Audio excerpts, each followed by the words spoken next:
CIA is also created by the Ivy League. It's all there was, all kinds of. I was also invited to Her Majesty's Atomic Energy Research Establishment in the '60s. I was at the Max Planck Institute with Werner Heisenberg for a month in '66, the summer '66. So that's why the CIA, because number one, Ivy League. Back then when it meant something, now it's I was funded by the military through college. I didn't have they paid for everything. I was part of an army project as a kid, and there's a guy Bruce Vogel who has information on that. So the point is, throughout from childhood, I was being groomed. And I think I met Colonel Corso when I was like 10 years old. I met Colonel Corso to talk about flying saucers. That's in the book. Get the book, The Great Race by David Gladstone.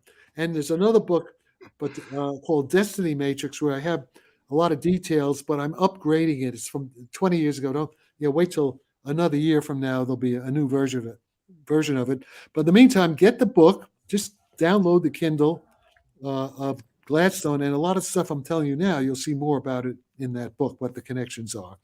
So that's why the CIA, and also that's why I never really had to sign any non-disclosure things. See, so like James, I have a license, like James Bond had a license to kill. They gave me a license to be totally crazy, do whatever the hell I want, not be confined by all the stupid regulations. They took a bet. They made a bet, and the bet has paid off. It's being paid off right now in spades on steroids. I mean, everything they wanted, mission accomplished, which is now the mopping up stage. Hey, Jack. So why aren't we all part of a secret Manhattan project? Why like? Well, right now, I mean, the Russia. I was invited to Moscow in last July. I didn't go. Jack, why the hell are they inviting Jeremy Corbell back on Joe Rogan for the? Because it's stupid. Because a lot of stupid. Because everybody's so stupid. Oh, did you see Tucker Carlson the other night? Hey, Jack, can you talk about Bob Lazar and can you talk about Bell's inequality and how Einstein No, you want Bell's? Just read How the Hippies Say Physics. That's old stuff already. I know, but it's still not understood by most physicists that. No, it's understood. It's understood. Quantum field theory is disproven by Bell's inequality. That's not true. No, you don't understand what. Okay, but that's Professor Jean Brimon's whole career is based on. Professor who? Jean Brimon. Who the hell is he? Who's Jean Brimon? He's an expert on De Broglie. He's an expert on De Broglie. Okay, yeah. Well, okay. De Broglie. Yeah, some of those guys are a little bit crackpotty. Okay. He's not a crackpot. Well, he may be. I don't know. His whole point is that quantum field theory is disproven by Bell's inequality. If you have the wrong foundation, if you have that's why I'm asking you, because I just want to get it on record. Okay, I would have to read his paper to see what he's saying. Number one, I will post it in the link. Yeah, but I may not have time because it's not important. Yeah, you got time. Come on. No, I don't have time. I don't have that. He's got 2 weeks. What are you doing 2 weeks? You're going to London. Yeah, I have all next week. I have medical. I have to do medical blood tests, this and that. All right, 84 years old. Not like you young assholes. So all right. So the thing is this. There is no contradiction between Bell's theorem and quantum field theory. Now, quantum field theory may be okay. I'd have to read his paper because you may not be describing exactly what he means. I've corresponded with him. All right, well, send me the correspondence. Send me get my email. There's the paper link. Send me the email. Is he in Paris? Where is it? This guy? I don't know. France is a small place, isn't it? I don't know. No, it's not that small. Find out where he is. Tell. Are you in touch with him? There you go. I'm not. I've corresponded with them several times. That's the name of the paper. Okay, that's but the link of the paper. Do me a favor, and Jeremy, just send it. You have my email. Just jacksarfatti@gmail.com. I have your. We've emailed. You know that, right? Just send me, because I can't. I won't remember if you on this chat thing. Just send me the email. I just want everybody else to see it because All right. Okay. Because you said you don't have time, but well, Post it in the private chat here. What? Tell the guy. And I wish you the best of health, by the way. Yeah, all right. Tell the guy. Tell this Frenchman that I'm going to be in London, and then I'm going to be in Italy. So if he has something, he's all on you. You know, he was just at NYU and he did a presentation for Tim Maudlin. You know who Tim Maudlin is, don't you? Yeah. Okay, so he's not a crackpot. All right, I'll have to read what he says. Okay. All right. Now listen. However, let me just say something here. Yeah. Within orthodox quantum theory and within orthodox quantum field theory, without the de Broglie-Bohm interpretation, the Copenhagen interpretation, in that picture, there's no contradiction between Bell's theorem and that kind of quantum field theory. But if this professor is saying that orthodox quantum field theory is an incomplete theory, like what Einstein was saying, and there's a more complete theory, then the de Broglie-Bohm is the complete theory. That's my theory. Maybe, yeah. That's what I'm saying. There's a more complete theory based on the Bohm, de Broglie-Bohm picture, in which it goes beyond the conventional stuff. But it doesn't. But wait, Bell's theorem still holds. But the point is, it has to do. You really want to know what it has to do with? Yeah. I have to get some water. What happened? Yeah, get some water. I need some water here. Sorry, guys. I had to chew his cut on this one. By the way, we were just talking about emails. Jack, what did you first think about Danny when I first linked you up with Danny Jones of the Concrete podcast? There, he's a smart kid. You know, he only had 6 months of college. He's he's obviously a smart kid, but he didn't know who Cary Grant was. He didn't know who Cary Grant. He didn't know who Gary Cooper was. I think he sort of knew. And these dudes, right? Yeah. So these, but there's 100 and the last I heard, about 10 hours ago, there was like 65,000 views on the YouTube episode 1. Okay, and there's 50,000 on Spotify. So it's 115,000. I don't know what it is at the moment.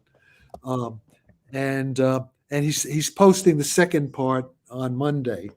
All right, but let me quickly, Bell's theorem. Look. Yeah. Okay. The Nobel Prize of late. Yes, and those Alan Aspect visited me in San Francisco in 1980. In 81. Well, and Herbert Bernstein worked with Alan Aspect. They collaborated. Yeah, okay. They published together. Okay, listen. Let me tell you Bell's theorem. What Bell's theorem says is that if you believe that signals only propagate from the past to the present, okay, if you believe that, then quantum mechanics, and if you believe that there are only causes, if you believe that there are only what are called retarded causes, that a causal influence is limited to the speed of light, it can be slower than the speed of light or at the speed of light, and only propagates along what's called the future light cone in relativity theory, then the statistical predictions of quantum mechanics, this is Bell's theorem, then the statistical predictions of orthodox quantum mechanics, without Bohm, just Copenhagen, just without Bohm with de Broglie, violate. Then there's an inconsistency. And now the way out of it is not fast and light. The way out of it is what retrocausality. Just listen to me now. I will. Costa de Beauregard, who worked with de Broglie. I read his book. Okay, Costa de Beauregard, what the zigzag. Yep. That you have the future. You have to have causes coming from the future. And he was the first one to recommend the delayed choice eraser experiment. Yes, I want to show you how stupid I was when I was your age. I was a dumb schmuck just like you. Listen to this. I was in Paris. I'm down with that. I was in Paris in the 60s. When I listen to this, I was in Paris. Yep. I was at the Institut Henri Poincaré with these guys, with the with Costa de Beauregard, and Costa de Beauregard is telling me this. Right. Well, like a stupid idiot, didn't get it. I could have gotten this on saved 40 years of work. That was it. Well, it must have been in my my subconscious. He was telling me all this stuff. Yeah. But he was a little bit eccentric. He was also investigating cockroaches and paranormal. He was a little bit crazy too. Like, oh, you mean Louis Caravan? Yeah, he was into Louis Caravan too. And yeah, he was like with like Brian Joseph. Almost all of his papers talk about the paranormal. Yes, he was really into. Were you the one who underlined his papers for the CIA? Because the CIA classified Costa de Beauregard's papers, and all those papers emphasized the paranormal. And I've always thought it must have been you that had done that. It's possible, but it's probably Brendan O'Regan, who I was working with. It's probably Brendan. But yes, so everything Costa de Beauregard said, which I was too stupid, to really, get it. Yeah. Okay, everything he said is correct. Okay. Well, okay, so if this French guy is working from the Costa de Beauregard, it's probably okay. Yeah, but see, I got to go back to Basil J. Hiley. All I can do is highly recommend Hiley. I know what Hiley's doing. Hiley's doing good stuff, but Hiley. Basil has done a lot of good things. He's very smart. But listen, all right, I'm listening. He's too abstract. All this stuff with the Clifford algebras. I mean, I'm not saying it's wrong. It's probably right. But you know what? It's at Cornell. Let me tell you, Cornell. Einstein said, keep it as simple as possible, but not simpler than is possible. Okay? All right. At Cornell, Hans Bethe kept the whole Cornell physics department philosophy was minimal mathematics, maximal physics. Can I change the subject here? What do you think of Roger Penrose's statement that gravitational entropy is the opposite of the entropy of matter? Anything Roger says has to be taken seriously because I'm using all of Roger's stuff. I use Roger's stuff. So what are the implications of gravitational? I don't know, but now you're taking you're scatterbrained now. I'm on a track and you're throwing me off the track. He relies on non-commutativity. I'm on this high bridge railway. You're throwing me back down into the abyss. I'm just saying he relies on non-commutativity also. You got this bug up your ass about non-commutativity. It's not important. Okay, but it is in relation to gravitational entropy compared to the entropy of matter. But I don't know what. Okay, now this is just bullshit. This is words. Unless you think Alain Kahn is bullshit. He has a Fields Medal. You mean non-commutative geometry? Yeah. Okay. You know what? That may be correct in the long run at high energy. We don't need it. We don't need it for the problem at hand. This is what I'm saying. Okay. I'm like Hans. I learned from Hans Bethe. You keep it as simple as possible. Yeah. You're making what Einstein said, any intelligent fool, which you are, you're an intelligent fool, can make something more complicated. The name calling is quaint. It's quaint. I like your name calling. I find it very quaint. No, wait a minute. That's because all the physicists, all the great physicists use name calling. Yeah, we're all the Jews from the 1930s. That's called Jewish humor. Okay, yeah. All right, what is that? You're going too fast. It's too fast. Go back to the beginning. Yeah, what about you? Hey, I'm not chat. I'm not an artificial intelligence. I don't operate at nanoseconds or microseconds. It's not like you knew Pascual Gordon. Okay, can you make that Pascual bigger? Jordan? You didn't know Pascual Yes, of course I know Pascual Jordan. Yeah, that's elementary quantum theory. No, you're confused. Listen, you're confused. Know him. You didn't personally know him like you knew. No, I know his work. But the point is, you're confusing different levels. You're muddled. I mean, you don't. Yeah, logical order type Bertrand Russell. I get it. I get it. All right. Okay. Let me see. Can you see what does it say? The goal of this paper is to explain, when was this done? 2017? How the views of Albert Einstein, John Bell, and others about non-locality and the conceptual quantum mechanics have been rather systematic. Yeah, well, I'm sure that's right. And by the way, see, Costa de Beauregard, okay, what you should do, if you really want to understand the Bell's theorem, go online. See, can you find Jeremy? Go to the archive, Huey Price, UW Price archive, Huey Price.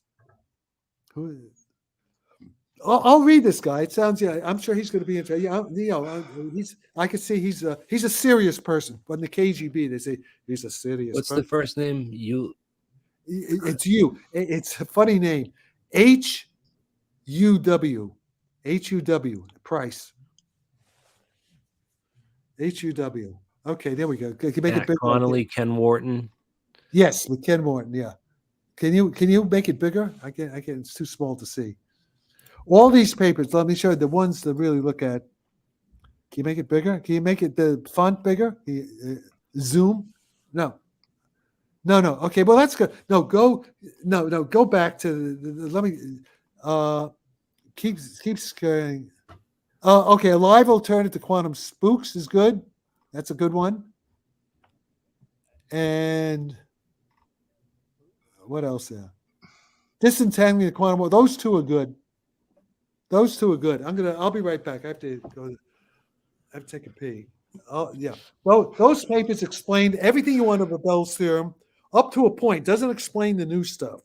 But this is the Costa de Beauregard. This is what Costa de Beauregard was trying to explain to me in Paris in 1966. That I was too stupid not to pay attention. I should have worked with him. Man, as soon as you come back, can't wait to ask you about some things involving subquantum kinetics, iron, and plasma dynamics. Oh, this is going to be a good one if I can get Jack to talk about plasma dynamics. Because I know he's researched it. He's definitely looked into this stuff, and he's certainly looked into the inertial vectors. So it could be a really interesting. Did anyone timestamp the video here? I almost want to read Danny's. All right, so this was Jack's first response to Danny. I don't have no desire to Florida. I don't need more PR. I'm not looking for money, although powerful people are banging on my door offering money. Something about he was mad that David distorted some of the truth about his history, and because David Chester was on a couple weeks before, and he wanted to come set the record straight. So I'm glad that he got on there. What is he also? He said the first one of the things he said was, oh man, he was just calling him all kinds of names and stuff, and then he called him a dumb fuck in the interview. I was like, that was hilarious, man. Danny thought it was great too. So no, it's really hard to beat Jack's unique sense of comedy. It's so fucking hilarious, man, and it's a bit of a fresh blood for a guy who's supposedly old but doesn't act old, doesn't look old. Listen, it's you look 64, not 84, man. Not even 64. Yeah, hey, so what's going on with Avi Loeb? I want to know your position on him. And I don't know. I have mixed feelings about Avi Loeb. I think he's a Mossad agent for sure. I've heard a lot of people say that or suggest that. I hope he finds something. I think he may be just scamming money. I don't want to say, I don't know. He's money from the billion. He doesn't. He works with Kirkpatrick, right? There's another schmuck. Yeah. What could he be doing different that you would? They wrote a paper together. Yeah. Oh, yeah. They did. They wrote that recent. Let's bring that recent paper up. They don't talk about. They don't mention warp drive. They consider that to be free. So you know what they are? Okay, Avi Loeb, he's a smart guy, smart Jewish guy. He's Mossad, right? Smart Jewish guy. But he's an observational astronomer. He's not a theoretical physicist. He knows he can do some of the mathematics of general relativity. A lot of these guys, they can do calculations of general relativity, even compute things, but they don't understand the deep physical meaning of what they're doing. They don't understand what the role of the speed of light and stuff like that. So he doesn't understand what the guys at Lawrence Livermore finally understood, what they're testing now in their machine, hopefully. How much that machine's going to cost? Probably $100 million. 30 feet it's a big reactor. Do you have, he wrote a paper with Kirkpatrick? I got to find that. Are they working together? What is? Yes, they're working together. And also he has Chris Mellon. He has Michael Shermer, Michael Shermer is like an asshole. He's one supreme asshole. Hey, if you like Michael Shermer that much, you're gonna love the interview I did with him on Dark Horse podcast on Monday. Yeah, he's a schmuck. I mean, he's what he is. Michael Shermer is You finally Turkana. got to debate him, huh? I got to debate him finally. It's going to come out on Saturday, man. Michael Shermer would love to burn the Jews in the Spanish Inquisition. He's that mentality when it comes to the psychic stuff. The problem with Michael Shermer, if you look at his background, by the way, Michael Shermer, he was a theologian. He was a theologian student. Then his girlfriend died or something. He's crazy. I mean, the guy is crazy.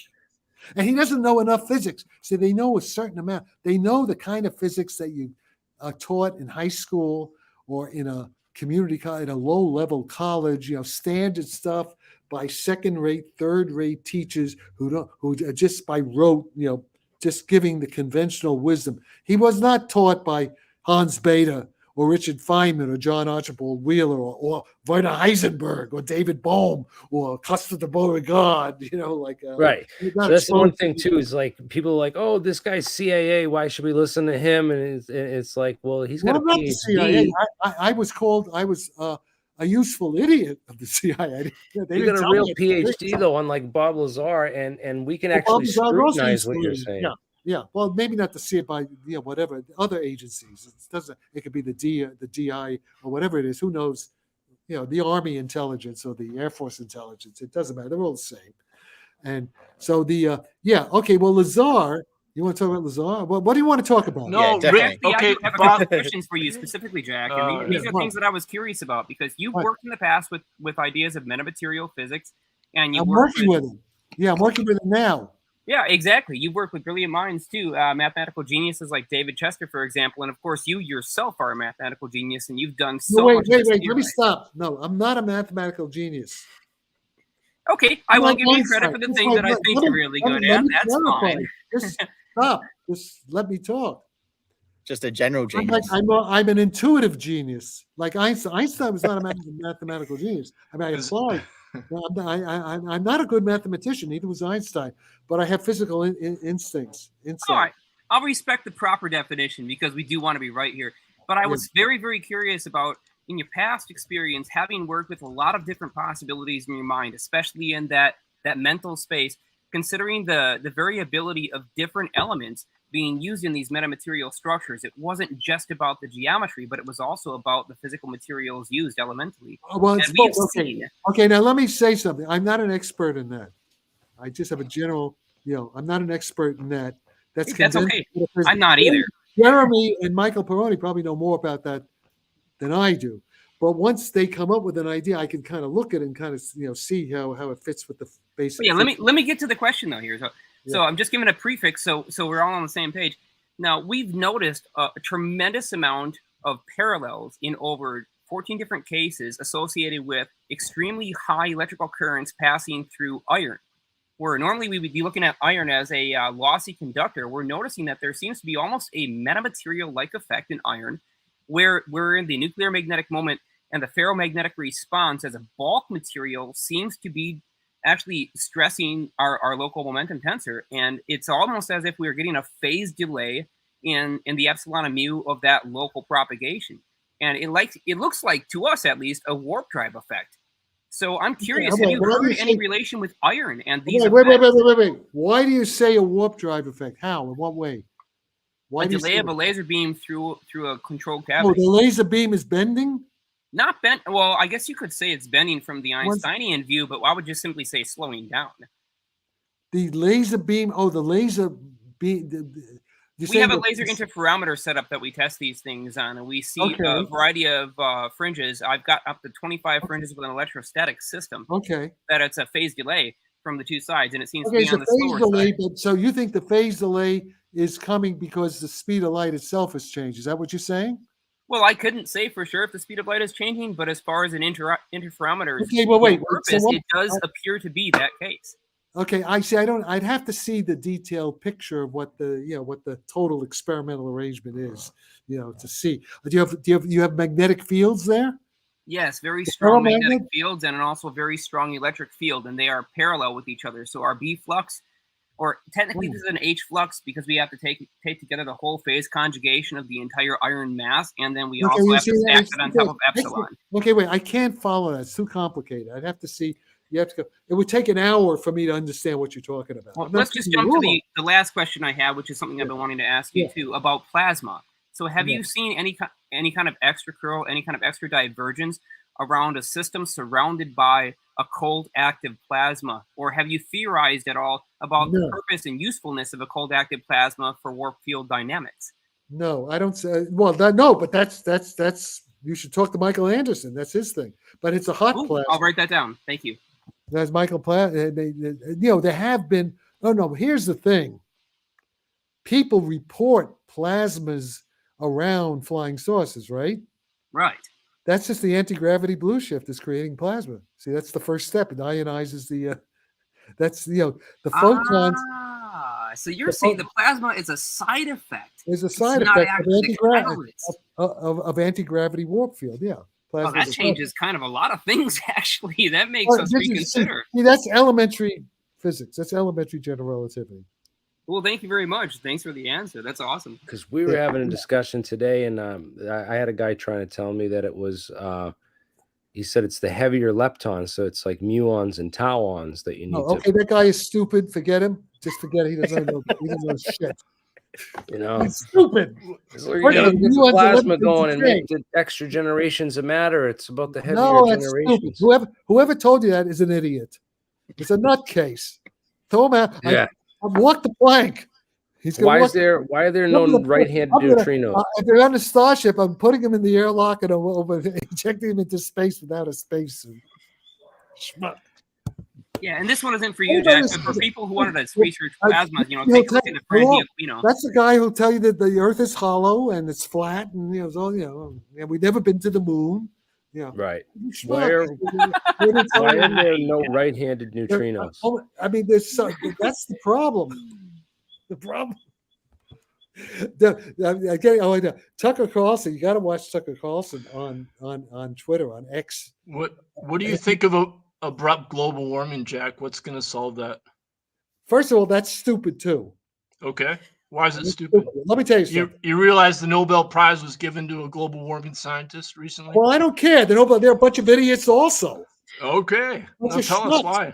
I mean, they weren't the same ones who gave it from the physics thing. Okay, look. Wait a minute. John Clauser got a Nobel Prize, and he says what I say. He just got the Nobel Prize for Bell's theorem, right? John Clauser. Freeman Dyson also says, here's the global thing. Warming. First of all, there is no global warming. There are extreme. Okay, there's climate change. Climate change, from the beginning of the Earth, the climate changes mainly due to the sun. Okay, now I'm all for having clean air and clean oceans. Because we got to live it. All that. First of all, we got too many people. Even though but you know that Joseph Fourier in 1824 published that dark heat was warming the planet due to human industry. Okay, he called it dark heat, but that was infrared radiation. Okay, but now you have guys. You have guys like Ron Pandolfi. Ron Pandolfi is a CIA agent officer, but he's a PhD in physical chemistry from UCLA, and he says putting CO2 into the atmosphere is good because the plants get greener. They take in the CO2. That depends on what kind of carbon photosynthesis they use. It's proven that it doesn't improve if it's like corn or any kind of grass. Increase in CO2 is not going to help. Now with genetic engineering, we could probably make artificial plants to capture it, right, and make oxygen. See, that's one thing we can do. That's a good thing to do. But genetic engineering's been really good. Let me get to the point. Let me get to the point. You're not letting me get to the key issue. The key issue is this. Let's suppose some of this heating or some of the changes are due to man. Let's suppose that. Okay, let's grant that for the sake of argument. All this Green New Deal stuff, all what they're trying to do, getting rid of fossil. No, you're talking about policies. I want to talk about science, the science of global warming. But everything that they're trying to do to take away our freedom and destroy the. I'm not talking about policy. But let me finish. Freedom, Green New Deal. That's all policy. You're making noise now. Let me finish, and then you can say what you want to say. I talked to Al Gore personally for half an hour. Al Gore's a shithead. Al Gore's a shithead. There you go. That's policy. I could talk policy all you want. I have a degree in international relations. Al Gore's a shithead. But in any case, you want to talk policy? He's a Democrat, right? Well, I'm not a climate modeling expert. I have some friends that are, though. If we want to get into this on another conversation. But wait, I was not able to make the point. None of you are understanding what I'm trying to tell you. Okay. Yeah, let Jack finish on here. Let Jack finish, and then let's move on to a different topic. Right? Yeah, Green New Deal, Green New Deal, freedom, Green New Deal. No, go, Jack, go. Finished? Yep. Can I talk? Yep. Right. The point is, all these things, the so-called fixes, are not going to work. They have the opposite effect. So what's going on? First of all, China and Russia and India and South America, they sell the fuck you, USA. They're doing brick already. They're doing the money. All right? They're doing it. And they're not going to do a damn thing. So we're going to do all these things. We're all going to go bankrupt. The United States, Europe, we're going to collapse. And Russia and China are going to take over. That's all that's going to happen. And you want to know something? It's the Russians and the Chinese propaganda, psychological warfare units that are encouraging all this woke climate change because they know it will destroy the United States. So they're not going to do it. You don't use Google Scholar for global warming science. It doesn't matter. The science is irrelevant. Don't you understand? Oh, that's a good quote from you. The science is irrelevant. The science. First of all, no, you don't understand that this whole thing with the climate activists, what they're trying to do, what it's designed to do is to destroy the economy. Okay, so you're saying that scientists that study ice cores are trying to destroy the economy? No, I'm not saying that at all. I'm not saying that at all. By the way, this ice core stuff, there are plenty of scientists who say that data, the way they're interpreting the data, is wrong. I'm not going to get into the science because I'm not. Plenty of scientists. Yes, there are at least 1,600 of them that just signed a thing. That petition's a joke. I've gone through the whole list. Right, it doesn't matter. It doesn't matter. Geophysicists. Okay, it doesn't matter. It doesn't matter. I personally correspond with top geophysicists on global. All right, it doesn't matter because what matters is what China and Russia and India are going to do. They're not going to do it. Okay, we will do if we do it, and they don't do it, and they're not going to do it because they don't care. They're not going to do it, so they can continue to use oil and coal. Russia's going to continue to supply. They can continue to operate. And we're going to go down. We're going to actually be occupied by China and Russia. That's what's going to happen. Jack, how do you think we can solve global warming? We can't. Okay. You adapt. Now, the only way we could do it is what I'm talking about with warp drive, control the gravitational field. There are all these exoplanets out there, habitable exoplanets. And with Stargates, we have to move billions of people off world to Elon Musk's strip club. Elon Musk wants a strip club on Mars. Yeah, well, Mars is, we got to find Earth-like planets. They're Earth-like planets, like Earth, but where there aren't people already there that we have to fight. That's the only way. Otherwise, we adapt or we die. There's no. Have you heard of Biosphere 2, right? What? Biosphere 2 in Arizona, where they tried to have a artificial biosphere and live in it. Oh yeah, that's bullshit. Closed off. It's closed off because it's bullshit because it failed, right? Like they couldn't make enough oxygen. Yeah, they were all starving. That's funny too, right, Void? Because for example, Void is saying, we have examples of net zero architecture is where people are literally building net zero homes out of Jack is correct. What Jack is referring to is the aerosol masking effect, which is proven.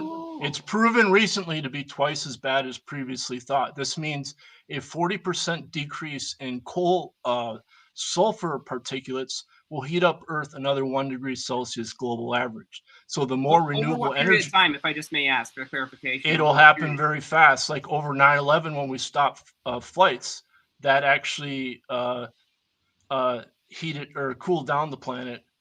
Or it heated up the planet because of the lack of flights. It's a well-proven fact. It's localized phenomena. So wherever there's more coal burning, when you stop the coal burning, it's actually going to heat up the planet a lot more. Now, the big problem is that the interior of the continents is where we grow food at scale, and the interior of the continents are 5 degrees Fahrenheit warmer than the global average.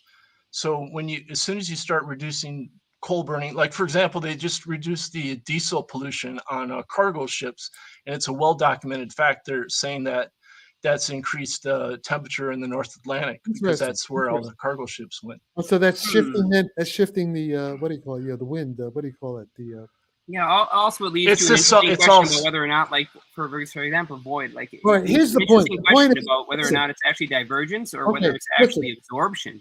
No, it's a reflection. The sulfur particles reflect the sunlight, the photons coming in. So that's what's causing, when you decrease the sulfur particulates, the aerosol masking effect. It was just discovered to be twice as bad as previously thought. So if you, like, for example, most people have heard of James E. Hansen. He was on NASA. Now if you read his research now, he's emphasizing that the leading cause of temperature increase on the planet right now is due to a reduction of the aerosol masking effect. In other words, an increase of, or a decrease of diesel pollution. Okay. He's saying that we should start pumping oil, right? He's not saying that, but it's a catch-22 situation. Now, if you go back to Joseph Fourier 200 years ago, he's saying the effects of human industry. See, that's why I asked you about the entropy of matter compared to the entropy of gravity, because I can't give you Roger a good Penrose. answer for that. I can't give you a good answer for that. I know. Here's the point. No matter what we do, we're fucked. Okay? Probably with the most general. First of all, look at how stupid people are right now. Look how stupid Biden is. Look at how stupid the foreign policy of UK is to support Ukraine in this stupid war. I mean, which Germany is going down. Germany, by the way, Putin. The whole European Union's going down. America has homeless shelters everywhere, and they're funding World War III. Exactly. Okay, so the point is, we may not be alive in a year from now. I remember, I was at Cornell during the Cuban Missile Crisis. This is much worse than the Cuban Missile Crisis. Mm-hmm. Biden is exponentially worse. People don't understand. We're physically killing ethnic Russian people on the ethnic Russian border.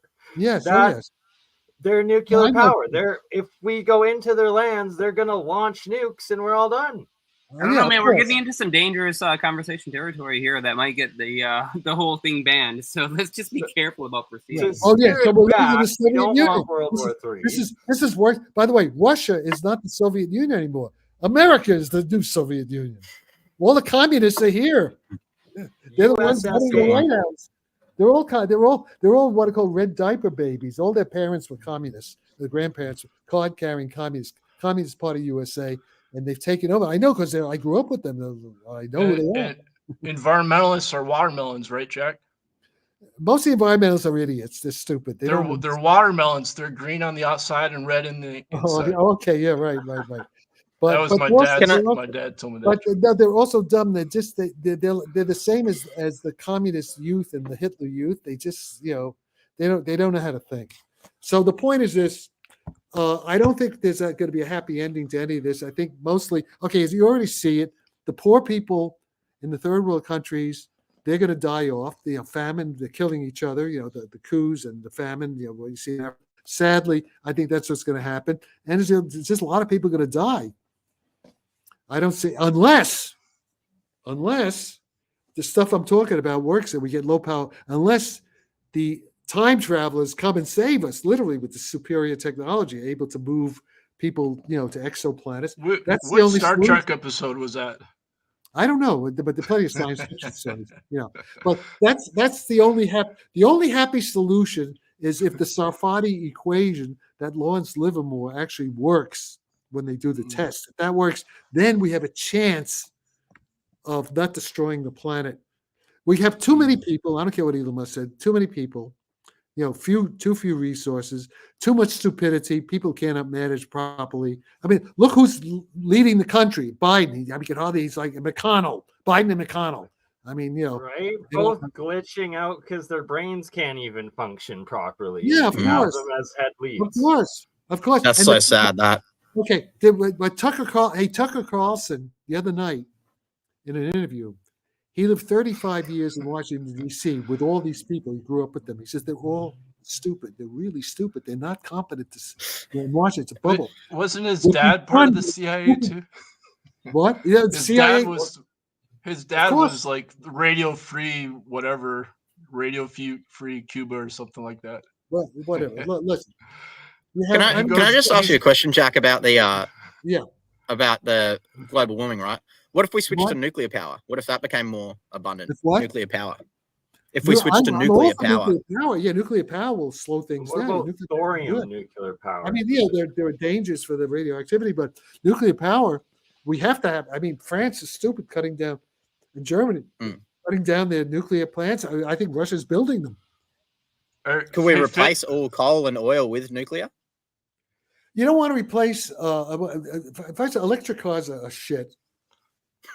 Finn, do you know any? I mean, I like Elon Musk, but Elon Musk is especially a con man. With the Teslas, piece of crap.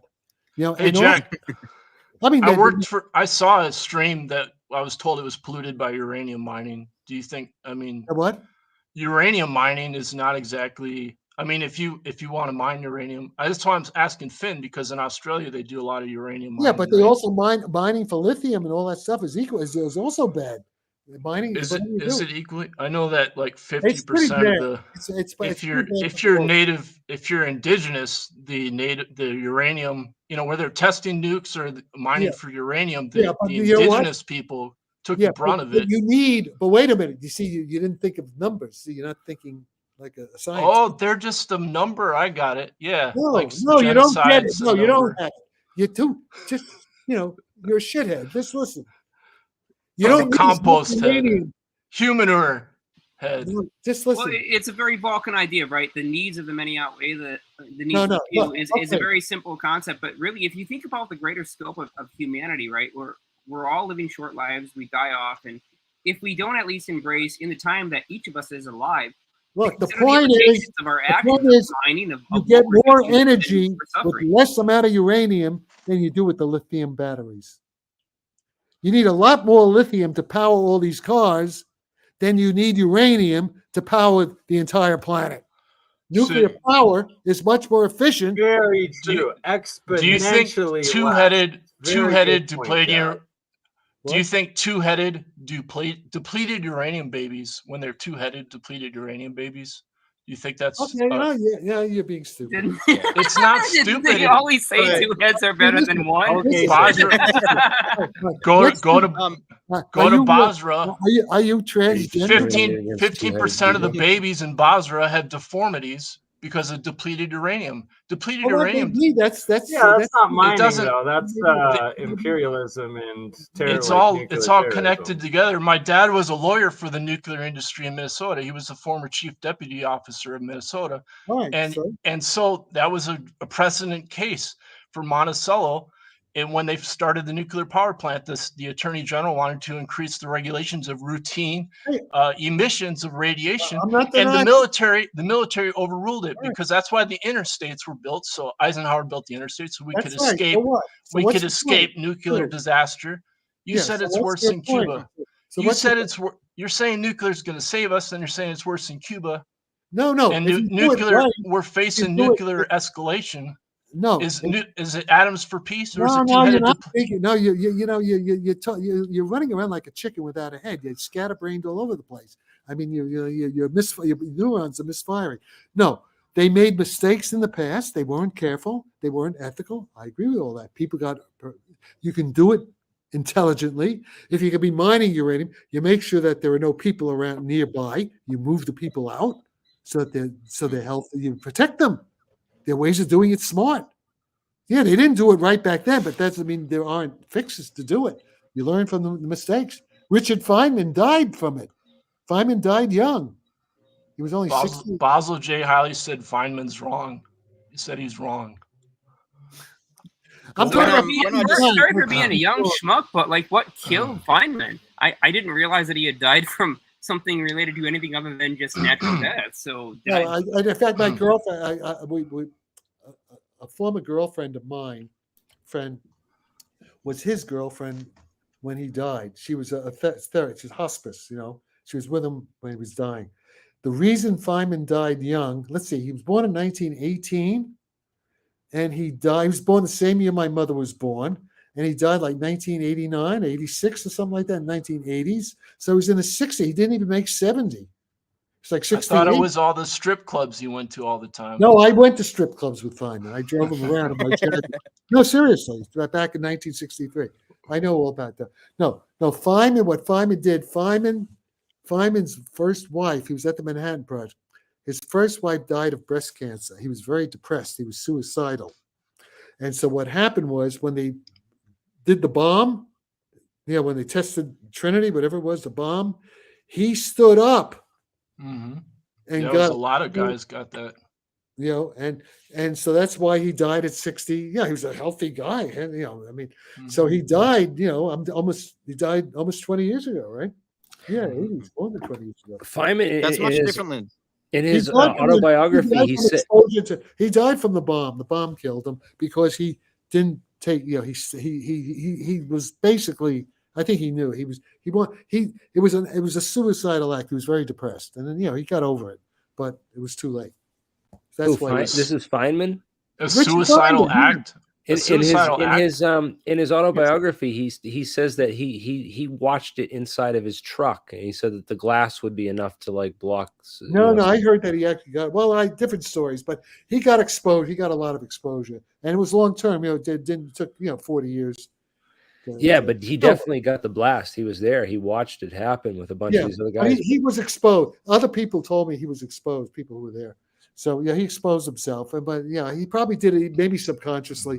He was very depressed, and so he didn't account. They didn't account for something in the calculations. He thought that. They were. Listen, they were very. Things were.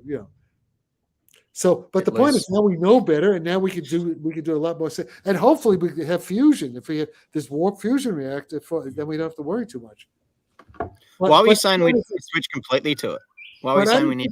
I don't think anything's going to happen. I think we're going to have a.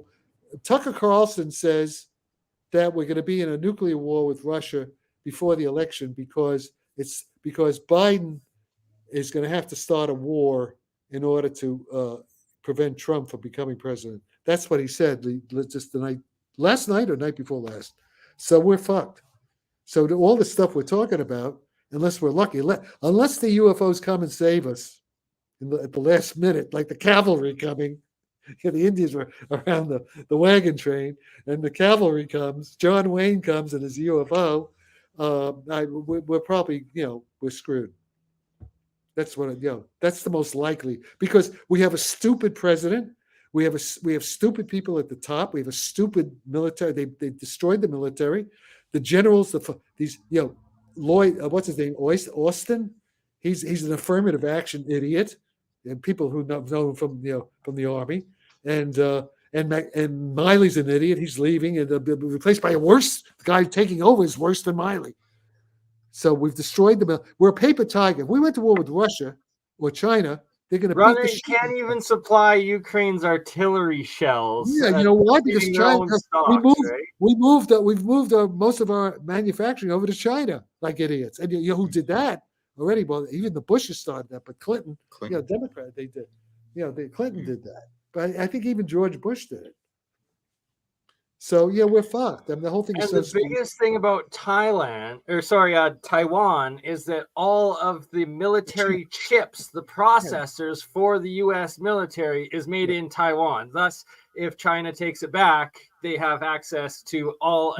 Which is also why China is not going to want. First of all, China doesn't have to attack Taiwan. Taiwan's going. There's going to be an election. The new party. The party's going to probably take over. Actually, both parties now want to reunite with China, but on terms with the economy. Both the Chinese on both sides, they want to have business. They want to have the economy good. Okay, so there's no real China problem, except with us. When you say you think there might be a nuclear war, there's no doubt Biden's a moron, right? But Putin, I wouldn't say Putin would have a fire. No. Putin's the only adult in the room. But Putin and China, unfortunately. Putin's the only thing that's preventing a nuclear war. Yeah, without a doubt. For 15 years now, pretty much. Yeah. Yeah, Putin's been when Trump and Putin got along fine. But Putin right now, that's why these guys in England, I love. say Putin's a Hitler, and he's a bit. I mean, he had good reason to go into Ukraine, all kinds of reasons. I mean, we had. We almost got into a nuclear war when Khrushchev put the nuclear missiles on our border in Cuba. Well, that's what we're doing to him. This is, the whole thing is so stupid. And then I have friends who say, "Oh, NATO's not a danger to Russia." That's not the way the Russians see it. And that's not the way I see it. Being objective. So and right now, I mean, we've made Russia stronger. Their army's much stronger than it was 2 years ago. And if we go to war with Russia, we're going to, as long as it's a conventional war, if it stays on nuclear, they're going to beat us. I mean, look all the stuff we're sending Ukraine. It's no good. Russians just destroying it. Yeah. When I was asking you before about nuclear power, why do you say we don't want to switch all of it over?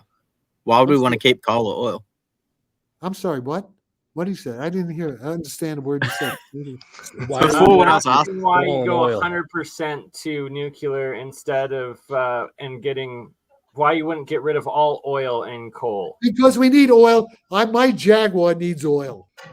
Needs gas. I don't want an electric piece of shit. But when it rains, it short circuits. You can't use these Tesla cars, electric cars. The floods that they're having in Florida and everything. The batteries blow up, they explode, or they don't operate. Aside from that, what's your opinion on it? And the engines are very clean these days. The new engines are clean. That's bullshit. I want to ask you about cold fusion. What's your opinion on cold fusion? I hope it works. I don't have I don't spend any time trying to understand it. Yeah. But Brian Josephson does. So far, it hasn't worked. Well, what do you think about geons and some of the stuff? There's a friend of ours, Bob Grenier, is working on some theories. Yeah, I know all about geons.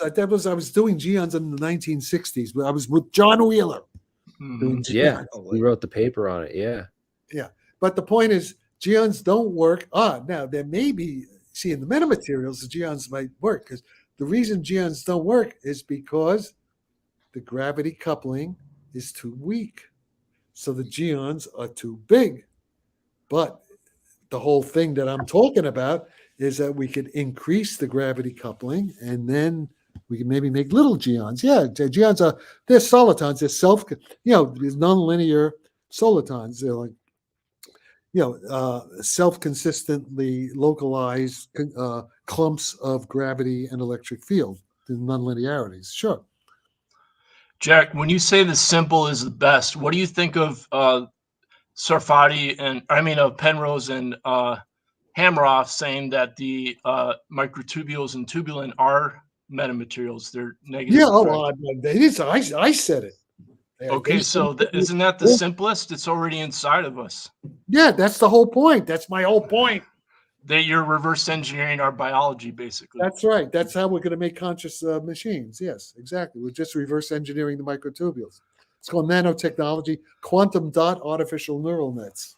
And then we have to pump them into macroscopic coherent state, what are called Fourier condensates. Yeah, But you can pump them already in your own body. We're pumped. That's why you eat food. That's not just food. Like my own teacher went 28 days in a cave with no sleep.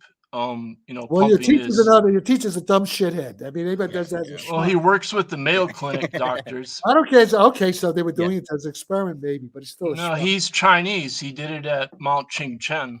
All right. So what? Why? He did it for a good reason. They were testing physiology. No, he was a Taoist. A Taoist yogi master. All right, good. You call that new age, I know. Yeah, it's new age. Yeah. No, actually, some of it may work. I'm not saying it doesn't work. Yeah. But but I don't want to do it. Yeah, I get it. You want to drive your Jaguar? I do. Strip clubs. Nice. I do drive a Jaguar. I don't drive very much. My 2-year-old Jaguar only has 2,000 miles on it because I'm in London most of the time. Yeah, I go back. I only use my Jaguar to go to the store. Why don't you go see Basil J. Hiley? Tell him, see how he's doing. He's 87. Yeah, I know. I was with him about 2 years. He came to my club in London. I saw him about 3 years ago. I guess it was pre-COVID, right before COVID hit. Okay. Yeah. No, what Basil has done some very good things, but what he's doing now is too abstract. I like his surrealistic trajectories. All that is good, and a lot of stuff what he says is good. But all right. He's got a lot of papers on mind matter. Is that too abstract? Mind matter? Well, I don't. As far as I'm concerned, I've been there. I've done that. That's okay. I've solved that problem. I'm on to gravity now. Yeah, I hear you. He just says that non-commutativity is a radical restructuring of all of physics, but you think that's too abstract. He saw the non-commutativity of the space-time. You mean the Alan Connors? No, pre-space. Pre-space. You know what? Yes, but you know what though? I think he's going. Okay, it's good he does it. Maybe something will come of it, but we don't need it for anything practical. We don't need it to reverse engineer the UFOs. That's all. We don't need it for the 6. What is it? The 6 observables. Louis Elizondo, that's now 6, not 5. We don't need it to explain. We don't need it. There's a military. We don't need it to explain what the Navy. We don't need it to explain what the Congress wants to know in that congressional hearing with David Grusch and Ryan Graves and David Favreau. That's what I'm working on, okay? I saw a TR-3B so close I could hit it with the rock. What's an ATR-3? What is that? The TR-3B. I emailed you about it, the TR-3B, the equilateral triangle. You mean one of our aircraft. So what? It's not a warp drive. It's okay. We'll talk about Jeremy. Speak up for me here. The TR-3B. Please do not say that the TR-3B is not a big deal. We at least need to have that technology come out and acknowledged in the mainstream science. Yeah, here's the thing too. Like if we can't link the electromagnetic coupling factors with the cosmological constant, and we don't understand how the variability of that cosmological constant actually is, in fact, a variable. It's not a constant as it's been currently named, but if we understand how that works, then we have the answer to not just this warp drive stuff, not just this UAP. No. We also can talk about psychic phenomena. Hey, listen, if you look at my book Supercosmos, I talk about what you just talking about. All that cosmological stuff, it's at a large scale. It's only these cosmological things are only where a galaxy is a point. Okay, it doesn't apply down at the level of machines on our scale. It's totally different physics. Right, that's our localized gravitational coupling coefficient that we can do at the local scale. But these effects have a major impact on the large scale. Never has so many words been spoken with so little content. Okay, you're talking too much and you're not saying anything. Okay, you're a smart kid, but it's fine. So, but unless you write it down in mathematics equations, slow down, and then what are you talking about? But what I'm telling you is that the problem is basically very simple. The physics and the math needed to solve the practical problem is pretty simple. The engineering, the condensed matter, the condensed matter, how you make the iron crystals and what you dope it with, that's complicated. That's the hard part, and that's not my part. But the basic understanding of what's going on is very easy.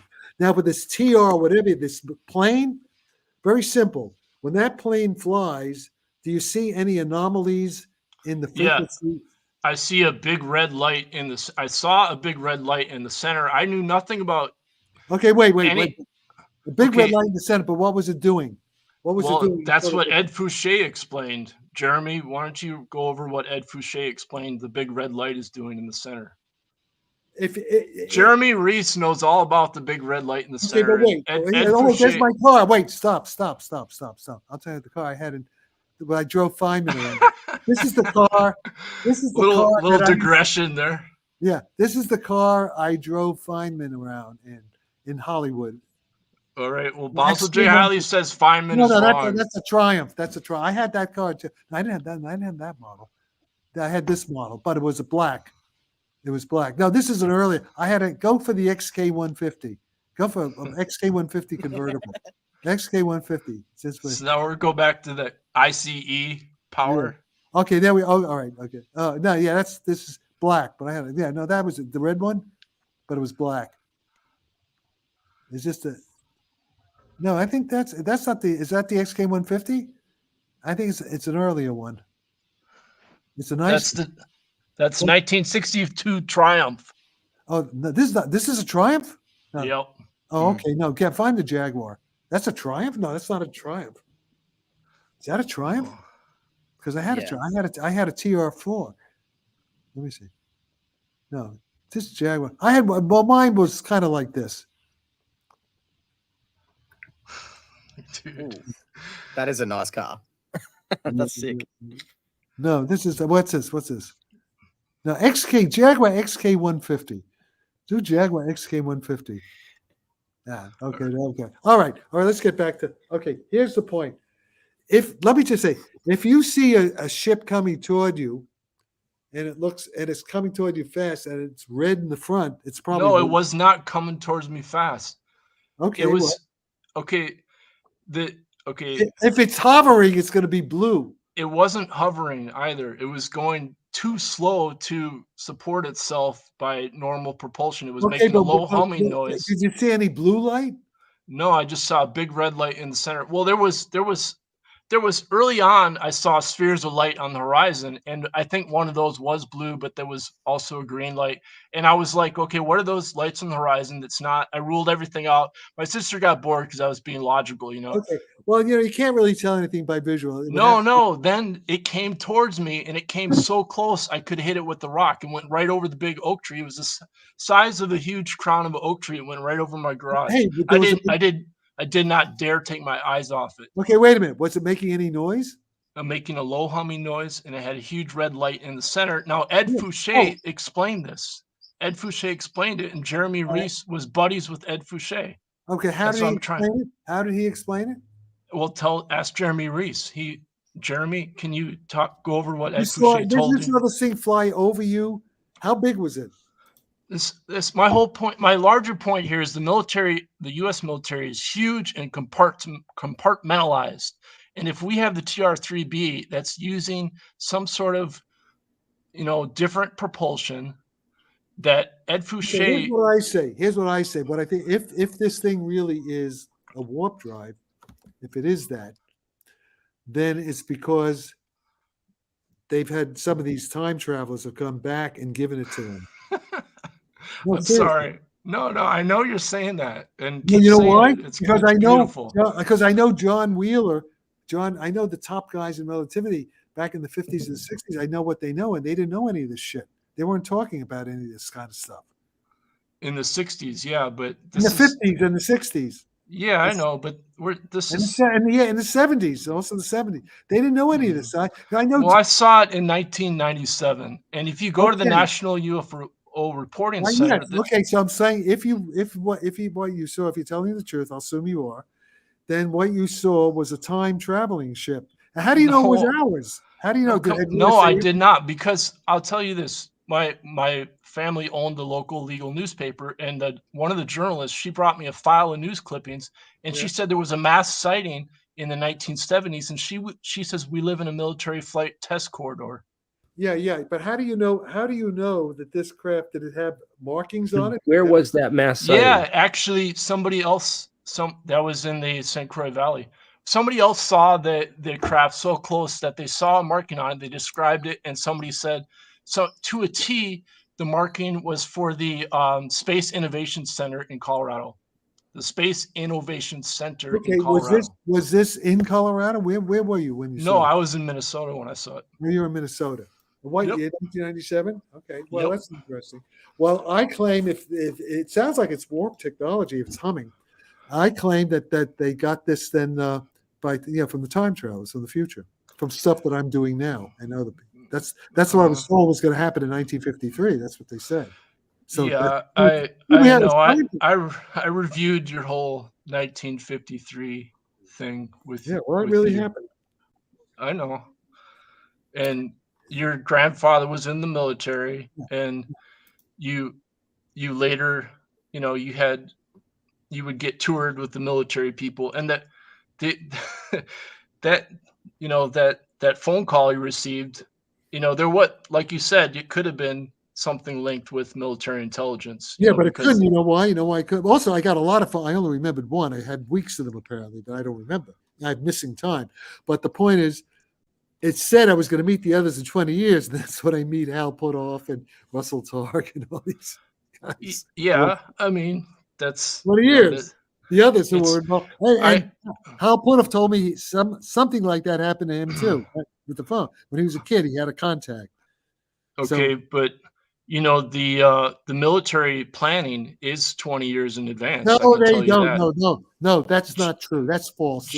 John Judge, his parents worked for military planning, and he said the civilian deaths for Vietnam were planned 20 years in advance. Oh, that's bullshit. That's no. He was. You got no way of knowing that.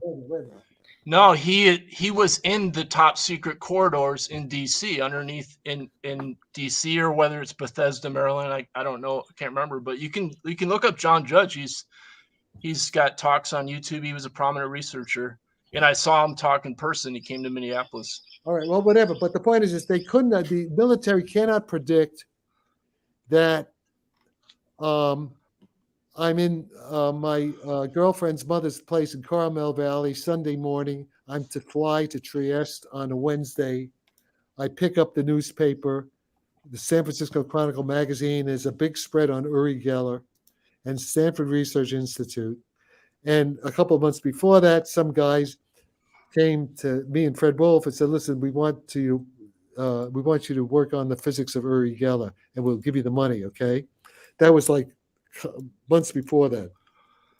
And I said, "Hey, just let me finish the story so you get it. Otherwise, you don't understand shit. Okay, you don't get the point." So Monday morning comes, I call up Stanford Research Institute. Brenda Rigg gets on the phone. They said, "Dr. Sarfatti, we were hoping you would give us a call. Can you please come to Stanford Research Institute?" I get in I said, I was only like an hour and a half. I was in Carmel Valley. They're up in, Stanford. Got into the car. First thing, I meet Brendan O'Regan, and he takes me I meet Edgar Mitchell, the astronaut who walked on the moon. Okay. And the rest of it is in this the story. Get the book. Did you meet John Hadstead at Cambridge? He also tested Uri Geller. I worked with John Hadstead. He wasn't at Cambridge. Okay. He was at University of London. Yeah, I arranged. That's my doing. Okay, that's why I'm asking you. That's why I wanted to ask you. Yeah, there's a whole story there. Okay, listen. What you got to do, just get the book, The Great Race. There's a lot of the details are in there. And when do you have any stories about John Hadstead? I know. I was at his house. Okay. I worked with him. He was the chairman. I was at Birkbeck. I was a research fellow. Well, he was the chairman of the department. I know John Hadstead. Okay. Of course, I know him. All right. I'm just asking then if you know any stories. It'd be nice to get some stories. I know a lot of stories, but John Hadstead. Well, that's the book. Get the book, The Great Race. I think he's in there. But my book, Destiny Matrix, has a lot of John Hadstead, and also John Hadstead go online. He has all the Uri Geller notebooks. He has all the details there. Yeah, unfortunately, people think he was wrong. I mean, about Uri Geller, and that's what you think too, right? Like Uri Geller was a scammer. No. That's complicated. No, Uri Geller does have power, but he sometimes cheats. You can't control it. Sometimes he cheats.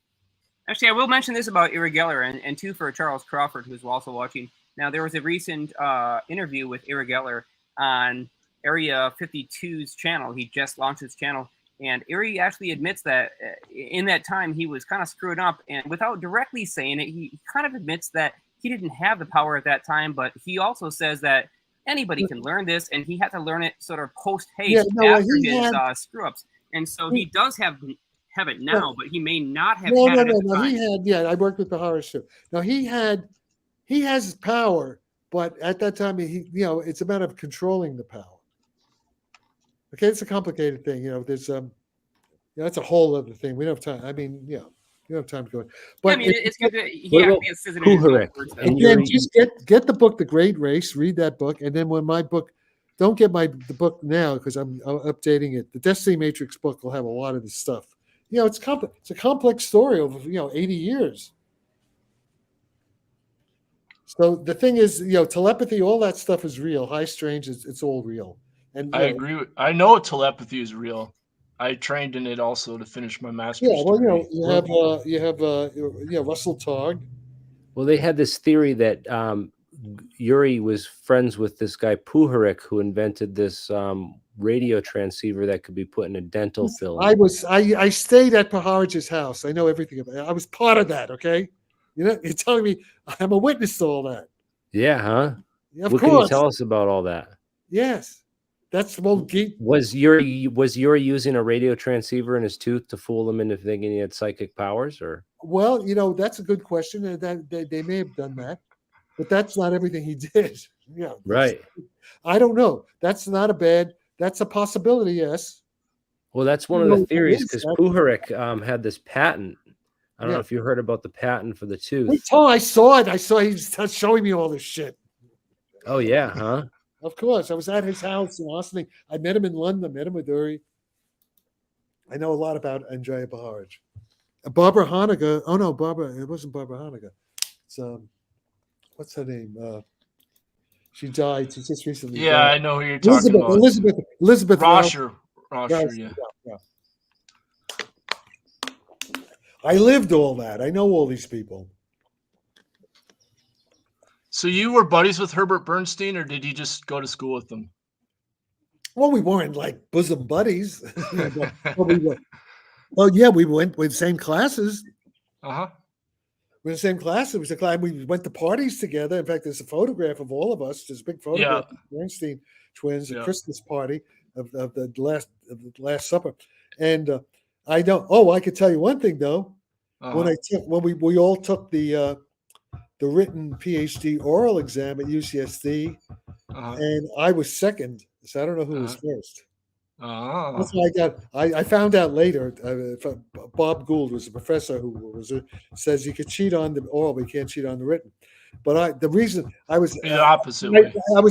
I was offered a job as assistant professor of physics at San Diego State down the road from UCSD before I had the PhD, because I was second on the oral exam that year. And Herbert Bernstein took the exam with me, and so did the two Bernstein twins. I mean, not Bernstein twins. The Benford twins. Oh, really? Oh, yeah. Gregory Benford. Right. You should read their book, Timescape, because that's about what we're talking about, future to past, Timescape. Yeah, science fiction. Yeah, well, that's all because Fred Hoyle used to come down to La Jolla from Cambridge. And this whole thing, the future to past, that's all Fred Hoyle, too. Fred Hoyle, Costa de Beauregard. Yeah, but Costa, don't you think, I mean, in my opinion, Costa de Beauregard was hung up on invariance. What do you mean hung up? Everybody's any physicist. No, non-commutativity is not. Oh yeah, no. You don't know what you're talking about, okay? Yeah, you're too glib. You're just throwing words around without really understanding it. Did you ever go to Stanford Linear Accelerator Center? I went there a few times. Why would I go there? Why would I go there now? Well, Eddie had a few courses there in summer schools. I went there about 2004, 2006, around that. Yeah, I would go there. I've been there. Eddie Oceans was hired there to work on non-commutativity. Oh, who cares? And no, you're sounding a little bit like a crackpot there because you're obsessed. You get so Slack is crackpot. You think Slack is crackpot? No, don't say Slack is crackpot. I'm saying you're a crackpot. Slack. Okay, Luke. What about Luke Hoffman? Is Luke? No, Luke Hoffman's a smart guy. He collaborated with the Oceans.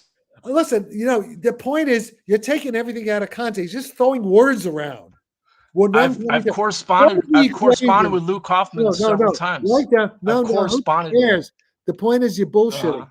What you have to do, you write down an equation on the board. You say, "Hey, I mean this, and this goes to this." That's the way a physicist works. Yeah. So you say the simplest is the best. Well, yeah, but you got to speak the language. You're not, you're just bull. You're just throwing words around. You're throwing jargon around. So Alon Khan, he doesn't know the equations either. No, but you don't know them. You haven't. If you knew them, you would write them. You would show them. Say, hey, this I wrote. You go, hey, project. Somehow say, this is my theory. I've done this, or this is what they're talking about. When I say non-commutativity, I mean this. Show me the equation. Show me what you're talking about. You have papers, Drew. Do you not? Non-commutativity is a very vague term. It means all kinds of things. Quantum mechanics is non-commutative algebra. Okay. Yeah, I know. We already talked about that. So it's like you're telling me. I mean, you're telling me bullshit. You don't like. It's clear to me you don't understand what you're talking about. Yeah. Okay. So you're talking at a superficial level. So Alon Khan, he has a lecture called "Music of Shapes," Now he has a Fields Medal in math. That's harder to get than the Nobel Prize. Yes, yeah, I know a little bit about that, but it's totally irrelevant as far as I can tell right now. So you're saying when he gives a lecture called Music of Shapes on non-commutativity, you're saying that's irrelevant? It's irrelevant to the problem I'm working on, yeah. Unless you can show me, I could be wrong about that, but you have to show me. Okay. It's irrelevant. I just want to. I'm opening up that window because first you said it's very clear. Now you're saying you could be wrong. That's fine. We'll just leave it at that. No, what I'm saying is that so what? So what? Old fucker, what's he saying? Old schmuck, what's he saying? What is that? What is that there? Yeah, he also has. He has a lecture for physicists also. So what? There's nothing to do with what physics is a big subject. Yeah, I know, but Basil J. Hiley said that Alon Khan's lecture to physicists is very relevant. Yeah, but you want to know something? And nothing Basil's working on is relevant to the problem of reverse engineering to explain how these things fly. It's not relevant. I sent you the quote on weak measurements being gravitational. That's relevant, but that's not non-commutative. That's relevant. Okay. Basil J. Hiley says weak measurements are non-commutative. They're the same as Bohmian. Everything in quantum mechanics and measurements is non-commutative, so it doesn't say anything. It's not. It's vague. What you're saying is vague. It's vague. Basil J. Hiley's not vague. No, you are. I know he's not. You are. Okay, go read Basil J. Hiley. He's not vague. I've read it. Yeah, no, but you are. You don't know what you're talking about. You haven't read him. I'm telling you, you have not read him. Not his latest research. You need to really study it. It's not vague. No, I said what you're saying is vague. Not what he's saying. You're saying is vague. Yeah, sure. I'm telling you to read Basil J. Hiley. Is that the puzzle? Is that the paper that we showed on the negative mass? Was he in that paper? No, but he's saying that the weak measurements. He's doing weak measurement experiments right now. He's working with Robert Flack. They're testing argon. Weak measurement is good stuff. Okay, good stuff. Okay. Yeah, but he says Aronoff is slightly misunderstood about it. He said, well, they even have little arguments, little details, but that doesn't affect the fundamentals. Yeah, there may be little details in the theory, but that doesn't affect the fundamental picture. Sure. Okay, so you disagree about the fundamentals with Basil J. Hiley? No, I didn't know. I didn't say that. I don't know what he says yet. I don't know because you cannot be precise enough to explain. See, you don't know enough to explain what the points are. See this lecture, Music of Shapes? That has nothing to do with anything. I figured it out in high school.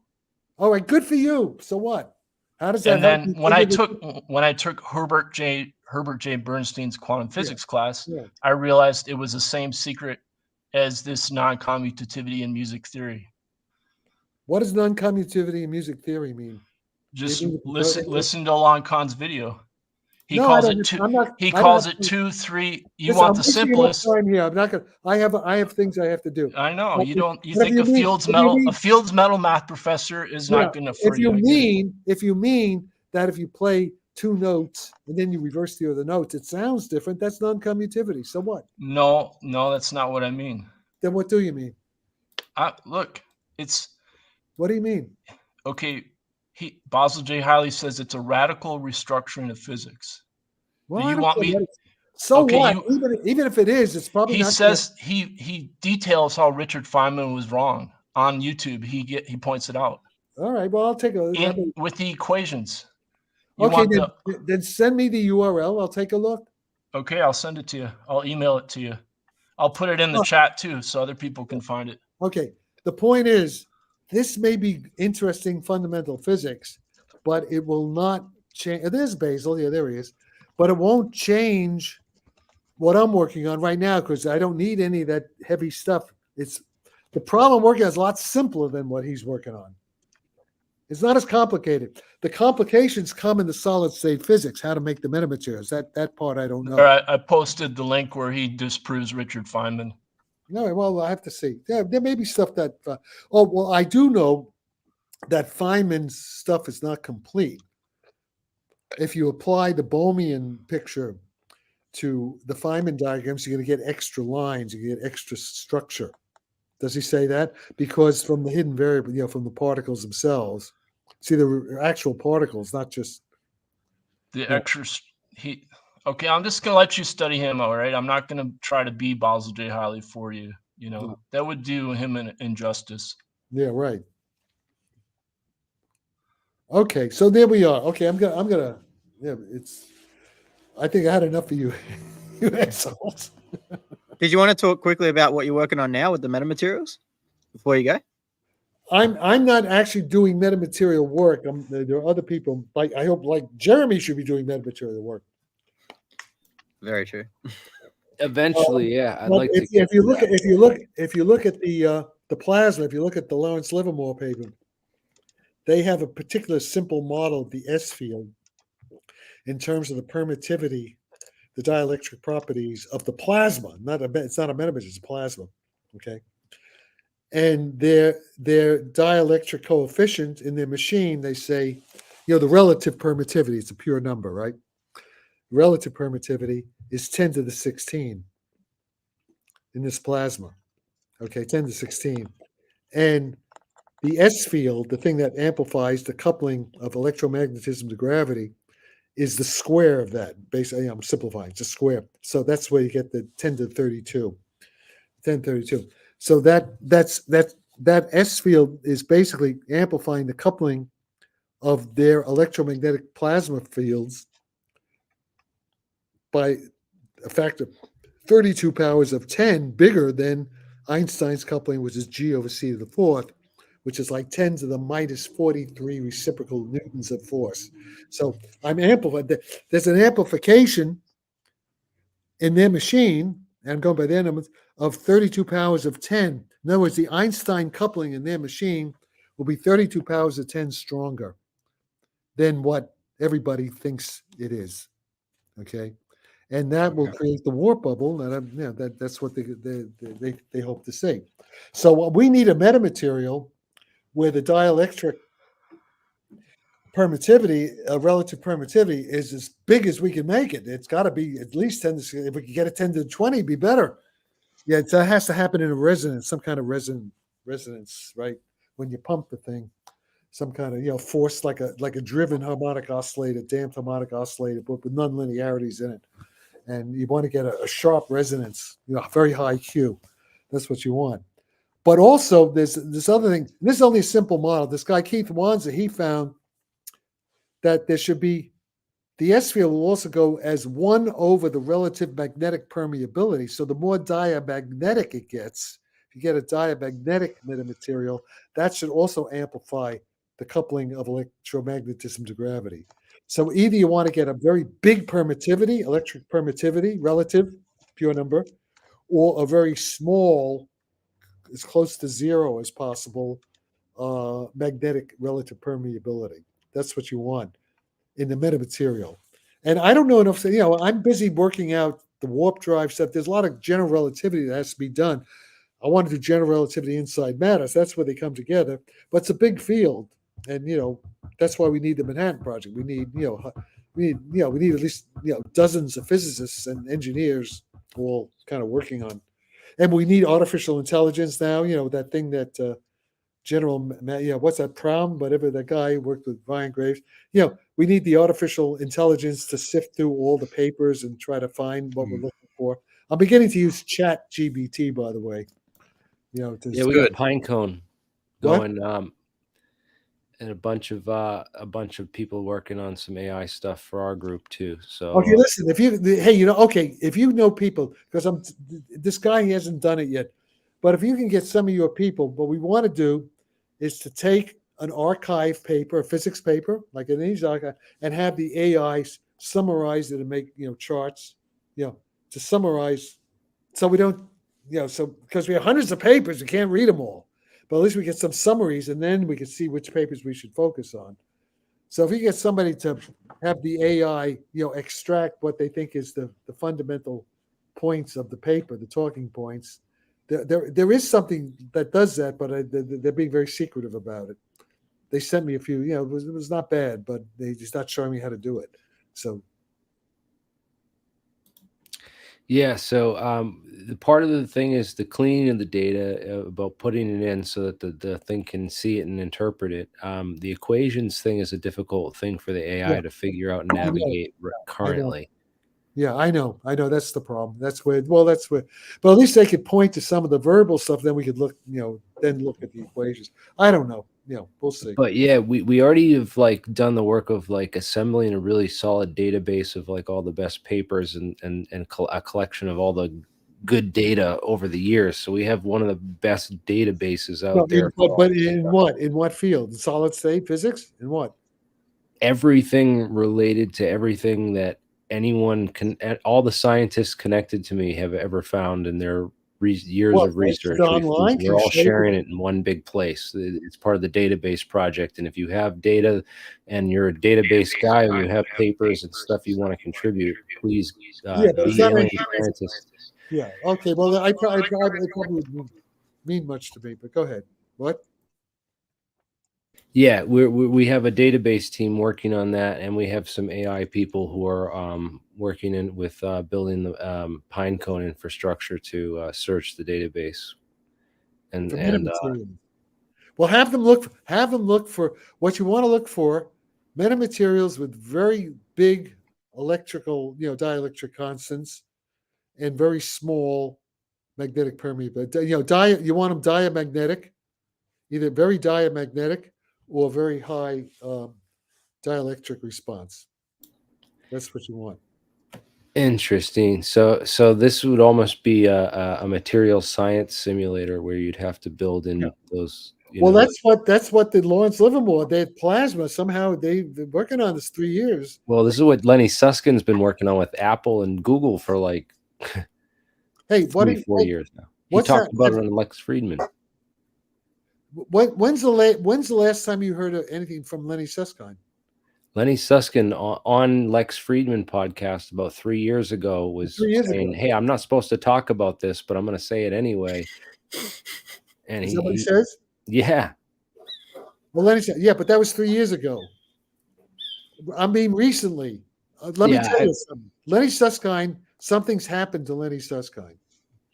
Apparently, I mean, medical. Maybe he had a stroke or something, because a former, like a wife of his, is in Italy, contacted me, and he's dropped out of sight. He used to, he was sending us support for her kids, and he stopped, and he can't get through, she can't get through, and so nobody seems to know what happened to him.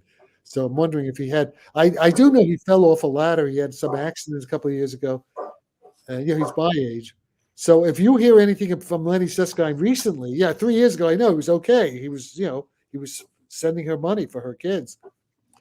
It's an ex-wife in Italy. She's Italian, Daniela, and she wanted me, but I don't want to get into his, and then apparently his emails to Stanford are going to his son, Sonny. So there's something so if you see something recent from Lenny Susskind, please let me know.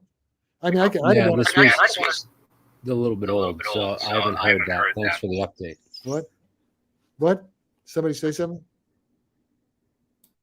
I just said thanks for the update on the info on Lenny. I haven't heard anything from him. I've never communicated directly with Lenny. No, but if you see any recent, if he does any recent podcast or anything like that, let me know. I mean, but there's something weird going on there. I hope he may be in a hospice. He may be like Joe Biden. What happens, right? Maybe like McConnell. Look, we have McConnell, we have Biden. He's not running around sniffing every little girl's hair when he comes across. So. Is there anyone running for election that you think would fund a Manhattan Project style? Oh, well, Donald Trump will. And so, I don't know if I like RFK Jr. I was on the short list to be Donald Trump's science advisor, I was told. Oh, shit. Yeah. If he was going to be that right there is the reason to vote Trump. Yeah, but I wouldn't do it. I mean, I just want to be able to, get on the phone and talk to him. That's all. I don't want to. I don't want to be in D.C. with those assholes. I have my lifestyle. I go to England. I go to Italy. Jack, you could be the #1 influencer. No, you have to do that. That's what I want. Yeah, I want to be the world. I just want to be the influencer, but we have all these schmucks. I mean, I think Eric Weinstein's a schmuck. He's a smart schmuck. Lex Friedman. You see all these guys? Oh, do you see Lex Friedman? If I could get you a debate with Eric Weinstein, would you? Oh man, that'd be off the chart. He's afraid of me. I've challenged. I said, "Come on, let's duel," because he's afraid. He's afraid. He wants. This was pretty good tonight. You and Void, man. I've been meaning to get this together for a while. Listen, no. I got to explain something to you. All these guys, they're smart. Smart. I know what they are. But they're schmucks. They're in the schmuck. But how old is Weinstein? Okay, Lex Friedman is having a nervous breakdown on Twitter. Look at his tweets. It sounds like, I mean, I see like he's having, it's like Weltanschauung. I'm afraid he's going to commit suicide. Hey, life is beautiful. Then he's depressed. He's letting it all hang out. Well, look at Lex Friedman's current tweets. He's traveling around, and he's maybe his girlfriend left him or something. I don't know. Something. He's having an emotional breakdown in public. He's letting it all hang out. Can I leave you? Yeah, and Eric Weinstein's very insecure. I said a few things about his theory, why it's wrong, and he's very insecure about it. So these guys are afraid. And Joe Rogan's just an idiot. I mean, Joe Rogan, he's a schmuck. I mean, he's a real schmuck. He's talking to Jeremy Corbell. That says it all. Yeah, he's been hit in the head way too many times in his MMA career. That's all there is to it. He was eating worms to be on TV to start. Oh yeah, he's a cool guy, but you don't get it. And Elon Musk is a schmuck too. I mean, he's very smart. He's a schmuck. No, Elon Musk sometimes looks like he's having a breakdown as well. Some of the tweets, some of his tweets are good. I mean, he has his good days and his bad days. Elon Musk. Why do you think SpaceX doesn't? Sam Altman Sam Altman's my next door neighbor. You know Sam Altman? He lives literally next door to me in the house. Bring him in. Go knock on his door right now. He knows my girl. He knows my girlfriend who owns the property owner. But he bought. They were trying to the place next door. They redid it. Whoever owned it, some big company, they tried to sell it for $48 million. At Russian Hill, $48 million. They built there was a big fight. There's an underground garage, 6 cars. It has an underground swimming pool, has an underground gym and underground theater, 4 different levels. They built down into Russian Hill. Okay. And it's a beautiful, it's like a little country. It goes from one street, the whole block, and our place is on the boundary of it, one of the boundaries of it. So he talks to my girlfriend who owns the property I live in, but he's hardly ever there. So I haven't met him yet. They just moved in like a year ago, during COVID maybe. And he's all over the place. They probably have other places too. So he bought it for $28 million. When COVID, they bought it for 20. Steve Jobs' widow lives up the street from me, about 2 blocks from here. She has many places. She bought a place for $17 million cash.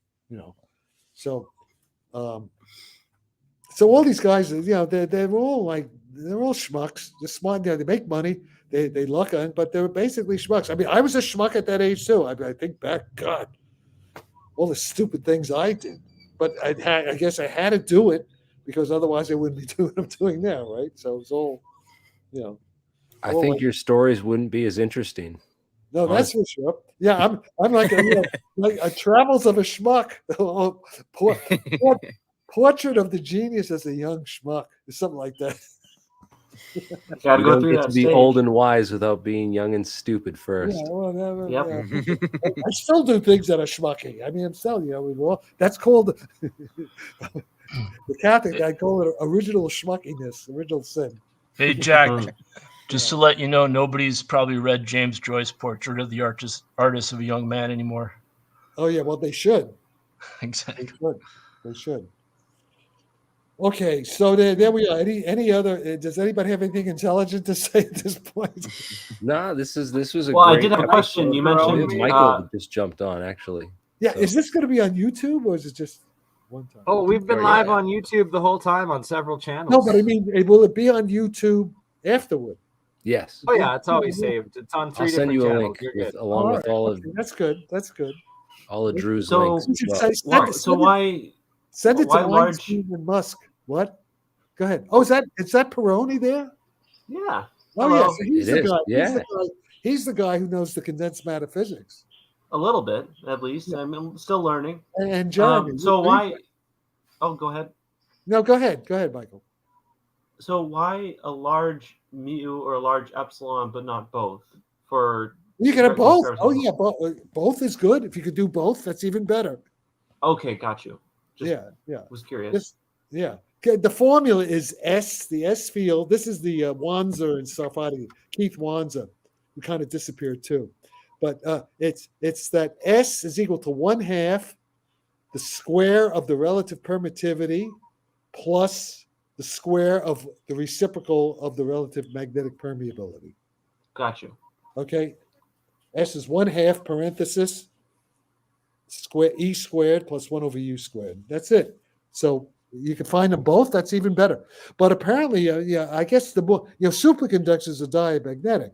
See, and there's macroscopic coherent. So that would fit the, Giovanni Bonazi's claims that the superconductors have this anomalous gravity thing. So that's generally consistent, but then you have to worry about the Meister effect that, the magnetic field is 0. But then you have type 2 superconductors. We have the filaments, the magnetic filaments in there. So how to do it properly? I mean, I don't know how to do it, but I mean, Yeah. Speaking of that, actually, we need good condensed matter theorists. We need good condensed matter. we saw something interesting in Mark's lab. I know how you feel about Mark, but when you take a superconductor, at least we had YBCO, I believe, or maybe BISCO, and when you mechanically spin the superconductor while it's flux pinned, and you let it warm up, so it goes through its resistant temperature.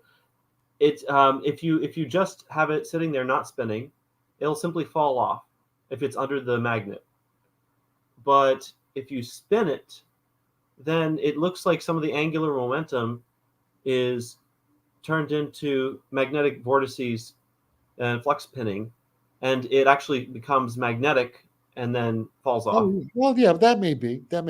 But the point is, superconductors are no good because you have to freeze them.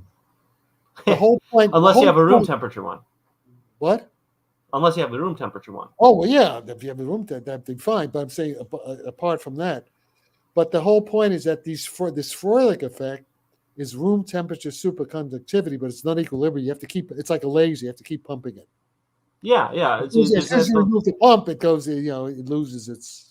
Property. Yeah, I recall almost a decade ago. Oh, wait, there's something else. Wait, there's something else. Before I leave, there's something else. I have to do this. I have to go back to it. Sure. Larry Lemke has had some. Well, he's been studying stories about the retrieved Roswell material, and this tin foil like stuff. It's very thin, but then you can feel when they put your fingers against it, you feel like a tingling. It's like this little anti-gravity thing there. So, it's permanent though, but it's not being pumped by unless it's radioactive, unless it's some kind of radioactive energy source, low level, it's like our metabolism, like the ATP sort of thing that's pumping it. But if it's this way at equilibrium, so the point is, I found in a book by Beryl on quantum field theory on curved space time that spin zero quantum fields in thin materials, they create negative energy. They create anti-gravity. Interesting. What was the name of that again? It's where the hell is it? Let me see. It's called quantum. Oh wait, okay, hang on. Quantum field theory in curved space. Wait a minute.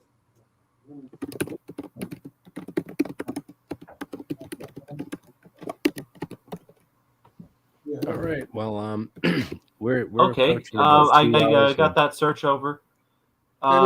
This is it. Ah, perfect. Nice.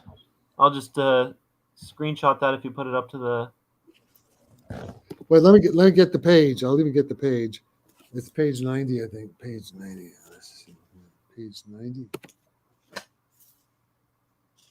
Well, I got the title at the very least. Yeah. Here it is. Oh no, wait. Okay, so no, it's one dimension. Okay, cylindrical, two-dimensional space. Oh, it's one dimension. No, be quantum wires. Be quantum wires. Like it's page 90. Page 90, and the stress energy tensor is negative. Why wouldn't that also maybe be the case for pinned flux lines? Well, maybe so. Okay, maybe so. This would be like for like a quantum wire, one-dimensional system. Mm-hmm. Like a loop. Okay, or like a loop. Okay, like a little nano loop. Okay, of quantum wire, in which if we could make a spin zero, from quasi-particles, like excite the quasi-particle, find a material that was spin zero. Now, other spins may do it too. I've just read. I haven't read the whole thing. I haven't had time, but let me see if I could just find the thing. This field mode deserve, and it matters if you twist it or untwist it too. There's a thing. Wait, let me see. Let me. So a Mobius strip sort of thing versus a. Yeah, well, actually, if you make it into a Mobius strip sort of thing, the effect goes that you don't want to do that. You want it untwisted. Interesting. Okay. Yeah. Wait a minute. Because so are you familiar with the cavity structure effect? Yeah, it's all this cavity modes. When you add up all the cavity modes, yeah, that's exactly what it is. They sum it. Gotcha. Okay, wait a minute. So it's a Casimir sort of force. Yeah, it's a Casimir thing. Yeah, it's a Casimir type of thing. Gotcha. Yeah, let me see. Wait a second. But the answer is where the hell I'm trying to find it. Here it is. It's equation 4.8. There we go. 4.8. See. Put that up, Jeremy. 4.8. 4.8. That it's negative.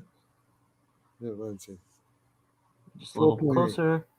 That's the energy density. It's minus. Gotcha. See, it's a minus sign. There you go. So it says. Okay, so now that would be anti-gravity. When stuck in the numbers, especially that doesn't have my S field. See, the S field will make it bigger, a lot bigger. So what I'm thinking of, a metamaterial, these little loops, and somehow. Now, there may be I just looked at the spin zero. He has other things. I haven't had time. I'll probably take the book with me to England. There may be other ways of doing it too. This is just the simplest case. If I can make a Froelich condensate that spins zero, scalar field inside the loop, like a current inside the loop. Okay, that it's that loop. And the field of what the field. Just look at the loop of a charged ring. What about like a charged one-dimensional ring? With the electric field going out. So there'd be like so the main effect. It'll be like a dipole of some kind, right? But you have a bunch of loops. There's like a pattern. Yeah. Pixels. Just like on a screen, just like on a computer screen. All these little loops. So you'll just have like generally like a field perpendicular. The resultant field should be like perpendicular to the plane, and it will be anti-gravity, which is like what Larry Lemke says. I don't know if they actually see they're doing. Larry's working with Gary Nolan, and they're getting all these retrieved materials. So I wonder if you could do this when they actually have it, or he was reading reports, but this might explain that. You see. So to get a one-dimensional wire like that, I wonder if you could make an array. They're called nano. They have them. They're quantum wires. Quantum dots are zero-dimensional, and they have the quantum wires are one-dimensional systems. And you make it into a loop, and then you have quantum wells are two-dimensional, right? Right. I'm familiar. So to make an array of these, all nice and spherical, it might be interesting to make an array of topological insulator nanoparticles on a normal metal surface, so that the back end of the topological insulator is just.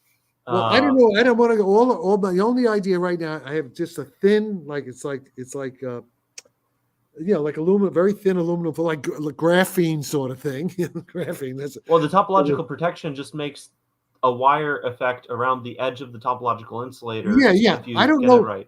Yeah, I don't. Right now, I wasn't thinking in terms of anions of topological protection, but that may very well be. Yeah, so it operates at room temperature, sure. But the thing is this: that that may come in. But right now, I'm just looking at the that what's called the renormalized stress energy density, where they sum over all the modes of the field, there's discrete modes in just a circle, periodic boundary conditions. They sum it all up, all infinite number of them, and it's finite, and it's minus 1/6/L squared. Well, you have to put in the right units, but it's a negative energy density. Well, if you want a scalar-like thing on these particles, you could a topological insulator. If you bring an electrostatic charge near a topological insulator surface, the charge image looks like a magnetic monopole on the surface. Okay, but I don't need any of that. I'm not talking about. That's a different thing. That may be important. I'm not saying that important. That's not what I'm talking about. I'm talking it's a lot easier. You're making it too complicated. I'm just saying you just have a little loop, a little wire loop, closed loop, and somehow the material has to support this spin zero quasi particles. Well, why not the substrate below the loop, so that the loop is simply exposed to this field? Well, that's not the way it works. That's not what the math. Okay. So it's on the actual loop. They're solving the problem of periodic boundary conditions of a field, of a scalar field in a closed loop. Got you. Okay. Yeah. And what that means, a quantum wire has to, the Broglie wavelength is bigger than the actual physical size. The loop itself has finite diameter, but it's that the Broglie wavelength, is too big or something like that, right? Right. Yeah.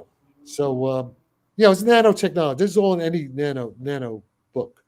So that's something, but so what we need is a good nanotechnology department laboratory, and they're expensive. You guys don't have that. I know some guys. Yeah, well, see if they. So so get this book, Birrell and P.W. Davies. He's a good writer. So this book, I should probably take this book with me. I guess I'll pack it. I'll take this book. Sure. With me. I don't want to travel too heavy. All right, so that's it. Anything else?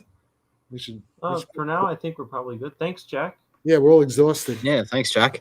Yeah. By the way, did you ever read the Platonic dialogues of Socrates? Not yet.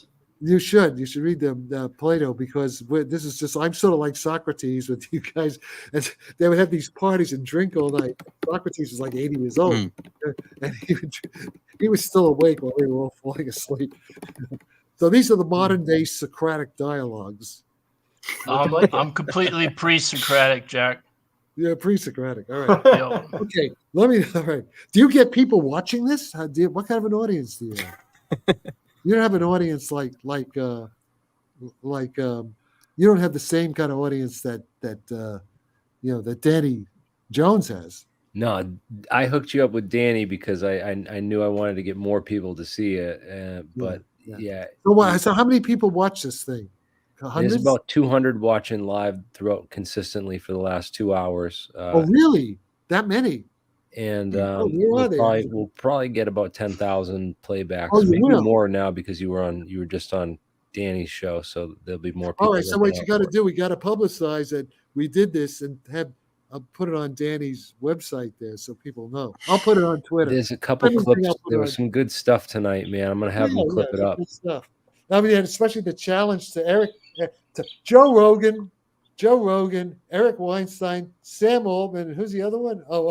Yeah, get some people that Rogan probably won't have you on now that you've insulted. I would be fascinated to see.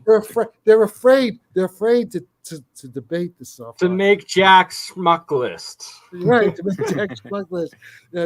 Don't fuck with the Sarfatti. That comedy, that Jewish guy, what's his, the guy, that comic from Israel who makes these stupid movies, but he's actually pretty funny. I forget his name. That's going to be great. Chupacabra does edits, by the way, on Twitter, so he's going to what? Say that what? The guy on in the chat, I think, right? One of the guys in the chat who's watching, he does a lot of these clips that get a lot of views, these short clips, and he said he said that this was at one point a while back.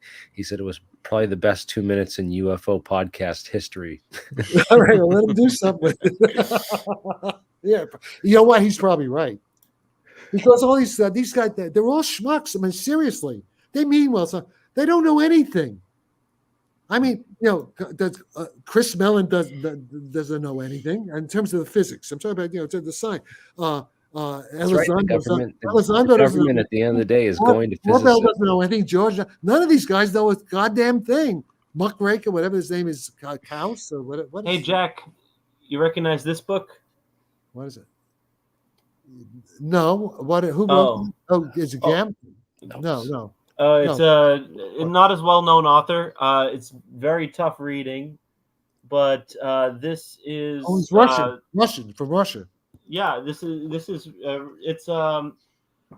it explains partial differential relations basically are an extension of partial differential equations applied to nonlinear systems specifically. Oh yeah, so okay, it's very powerful methods for nonlinear systems. Okay, do me a favor and send me the link, and Sure. I may get the book. Is it on Kindle, by the way? Can you get a Kindle version? It's a very tough read. I think that the fifth word is literally what's it? Yeah, well, I won't have time. The fifth word is vibration. It's what? Is like hop vibration. Oh yeah. No, I won't have time to read it. But it's good to know what it is. Yeah, it's pretty heavy. No, that's important stuff. And if we had a team, you need math guys who really know that stuff. Yeah, I'm looking for someone to tutor me on this. I do know one guy, but I don't know if he has the time. Yeah, hopefully, because I'm going for a hike with him later. So because general relativity, all this stuff will involve high nonlinearities. Feedback. Control. Exactly. Yeah. I mean, Big Gear was looking at that. Einstein was looking at that. Yeah. And it's still probably quite useful to figuring out the full system. I won't have time, but we need we need other people. I can't do everything. Oh yeah. All right, guys. I'll dig into it. I'm gonna quit. Right. Have a good night. Jack. All right. Thanks, Jack. Send me the link. Send me the link. Okay. Bye. Yeah. Thank you all, guys. We're gonna end it here, and great show tonight. Take care. Have a great night, everyone. Yeah, see everyone in the after party if anyone wants to hang around. Here's the link. There's the link. See you later. Have a good night, everyone. Good night.